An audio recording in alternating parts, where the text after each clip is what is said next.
यहाँ माता कुंती के कहने पर भगवान रुके, लेकिन एक दिन उन्होंने युधिष्ठिर को व्याकुल देखा कि मैं विधवाओं का राजा हूँ, मैं अनाथों का राजा हूँ, मैंने गुरुजनों के ऊपर आघात किया। आत्मग्लानि से गलित धर्मराज युधिष्ठिर को भगवान कृष्ण के उपदेश काम नहीं आए। इनको तो किसी सफ़ेद दाढ़ी वाले बाबा से उपदेश करवाना पड़ेगा। इसीलिए भगवान धर्मराज को लेकर भीष्म के पास गए। भीष्म जो शरशैया पर लेटे थे, और प्रभु ने जैसे ही भीष्म को देखा, भीष्म ने भगवान को देखा तो हाथ जोड़ दिए। भीष्म पितामह ने सम्राट की पदवी पर विराजमान धर्मराज युधिष्ठिर को राज धर्म का उपदेश दिया, सृष्टि धर्म का उपदेश दिया। महाभारत में भीष्म गीता के नाम पर प्रसिद्ध हैं उनके उपदेश।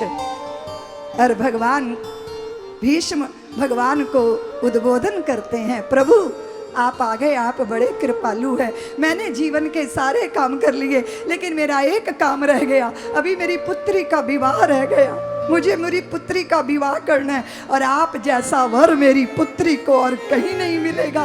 और देखो श्याम सुंदर, मेरी पुत्री बड़ी विदुषी है, बड़ी विद्वान है, बड़ी महनीय है। भगवान मुस्कुराए, पितामह आपने तो विवाह ही नहीं किया, आपकी पुत्री कहाँ से हो गई? तो भीष्म पितामह ने कहा कि केशव, मेरी बुद्धि ही मेरी पुत्री है, मेरी मति मेरी पुत्री है, बड़ी विदुषी है, बड़ी विद्वान है, बड़ा ज्ञान है मेरी मति में, और मेरी ऐसी ज्ञानवान मति किसी दूसरे के योग्य नहीं है। आप जैसा वर पाकर मेरी मति रूपी पुत्री धन्य हो जाएगी, इसलिए आप मेरी मति को स्वीकार कर लीजिए, मेरी बुद्धि को स्वीकार कर लीजिए। बड़ी अद्भुत कथा है। भगवान मुस्कुराते हुए खड़े रहिएगा, जब तक सूरज उत्तरायण को नहीं आएगा ना, तब तक मैं शरीर नहीं छोड़ूंगा। अच्छा, मैं ऐसे खड़ा रहूं? कब तक खड़ा रहूं? सूर्य उत्तरायण को आए और कृष्ण सम्मुख मुस्कुराते खड़े हैं, और भगवान का दर्शन करते करते करते पितामह के आंखों से अश्रुपात होने लगा। देव, मुझे वो झांकी स्मरण हो रही है जब घोड़े की टापों से उड़ने वाली धूल से आपकी घुंघराली अलकावली आच्छादित हो गई थी, आपके माथे पे पसीने की बूंदें चमक रही थी। मेरे बाण जब अर्जुन के शरीर को विदीर्ण कर रहे थे, तब आप चक्र उठा के दौड़े थे मुझे मारने के लिए। प्रभु, वो दृश्य ऐसा था जैसे किसी बलवान गजराज को मारने के लिए कोई सिंह दौड़ता है। आपने मेरा प्रण पूर्ण करने के लिए अपनी प्रतिज्ञा को तोड़ दिया था नाथ। आप करुणा वरुणाले सेनयोर भयोर मध्य, उस दृश्य को आज मैं स्मरण करके धन्य हो गया। मुकुंद, आपके मुख कमल का दर्शन करके मैं कृतार्थ हो गया। टुकुर टुकुर देखते हुए, भगवान के दर्शन करते हुए भीष्म पितामह ने परम गति को प्राप्त किया। प्रत्येक व्यक्ति जो भक्त है, जो प्रभु के चरणाश्रित है, उसकी एक ही चाह है, एक ही चाह। क्या चाह है?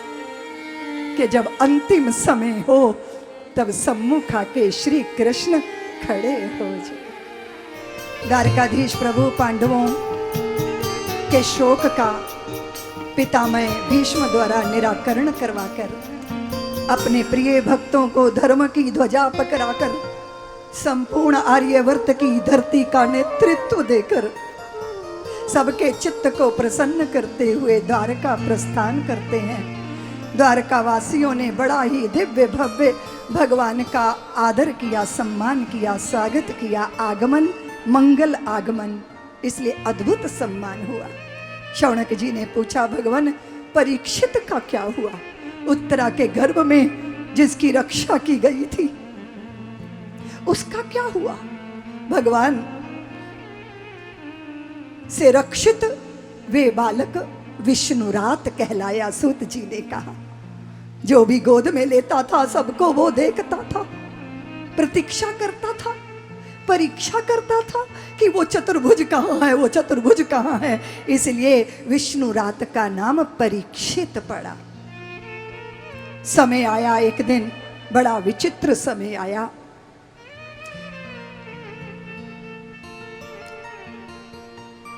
अर्जुन लौटकर नहीं आए, बड़े विचित्र विचित्र अपशगुन होने लगे। कथा ये कहती है कि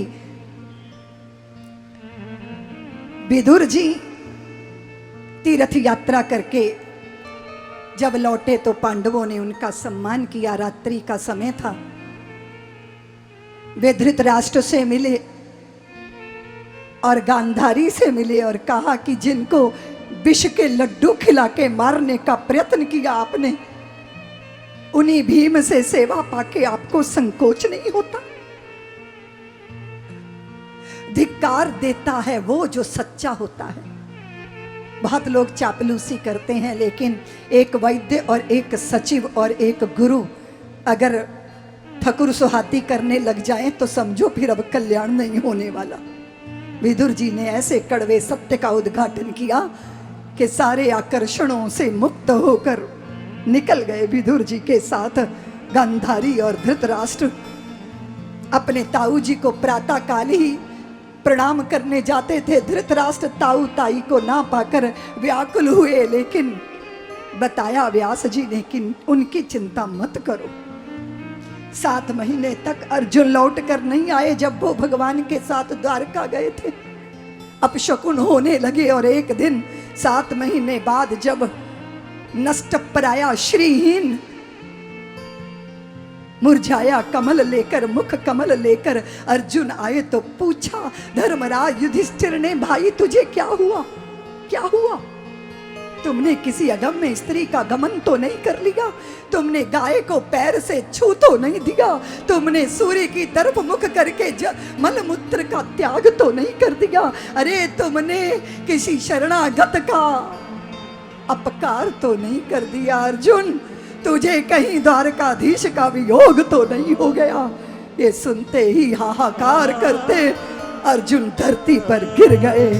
वंचितो हम महाराज हरिणा बंधु रूपिणा, एन में प्रहर्तम तेजो देव विस्मापनम महत। भैया हम ठगे गए, हम वंचित हो गए, हम अनाथ हो गए। श्री हरि ने अपनी लीला का संवरण कर लिया। मैं वो जो महाभारत युद्ध का विजेता हूँ, साधारण भीलों से लुट गया। मेरी करामात धरी रह गई भाई, हम कहीं के नहीं रहे। यदु वंश के संहार का पूरा प्रसंग सुनकर पांडवों ने धरती का त्याग करने का निश्चय कर लिया। परीक्षित को राजगद्दी पर स्थापित किया, स्वयं स्वर्गारोहण किया, परम धाम को प्राप्त किया। सब्सक्राइब करें साध्वी ऋतंभरा जी के YouTube चैनल को और हमारे वीडियोस को सबसे पहले देखने के लिए बेल आइकन को दबाना न भूलें।